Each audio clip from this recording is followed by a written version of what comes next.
සුබ දවසක් කියලා ප්‍රාර්ථනා කරනවා හැමෝටම. ට්වින්කල් කිචන් ඇන්ඩ් ෆැමිලි මගේ YouTube නාලිකාවට ඔයාලා ආදරෙන් පිළිගන්නවා. මම අද ඔයාලට අරගෙන ආවේ ගොඩාක්ම හදාන්න ලේසි ඒ වගේම රසවත් රෙසිපි එකක්. ඒ වගේම මේකට අවශ්‍ය වෙනවා බටර්, ඒ වගේම රටකජු, ඒ වගේම එනසාල් ඇට කිහිපයක්, ඒ වගේම වැනිලා, ඒ වගේම සීනි, ඒ වගේම උණු වතුර. ඉතින් මේ ද්‍රව්‍ය ටික තමයි අපිට උවමනා වෙන්නේ. ඉතින් මෙන්න මේ විදිහට මේ වතුර එකට මේ කිරිපිටි ටික දාලා හොඳට දිය කරගන්න ඕනි ඔයාලා.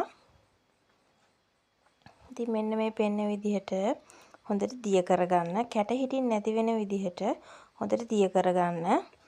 දිය කරගත්තට පස්සේ තමයි මේ ඔයාලට පේන්නේ. ඊට පස්සේ මෙන්න මේ විදිහට අපි ට්‍රේ එකක් ලෑස්ති කරගන්න ඕනි.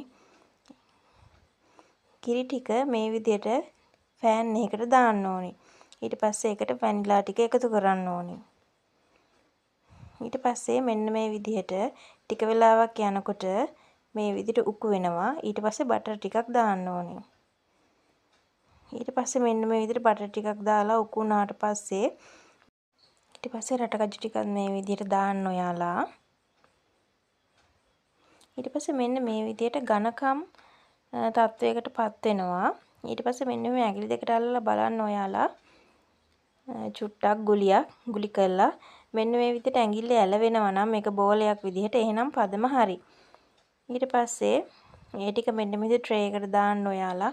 ට්‍රේ එකට දාලා මෙන්න මේ විදිහට හොඳට ඒක පිළිවෙලකට අතින් හදාගන්න. ඊට පස්සේ මෙන්න මේ විදිහට හදාගත්තට පස්සේ අපි මේක කෑලි කපා ගන්න ඕන. ඊට පස්සේ මෙන්න මේ විදිහට අපිට කෑලි කපා ගන්න පුළුවන්.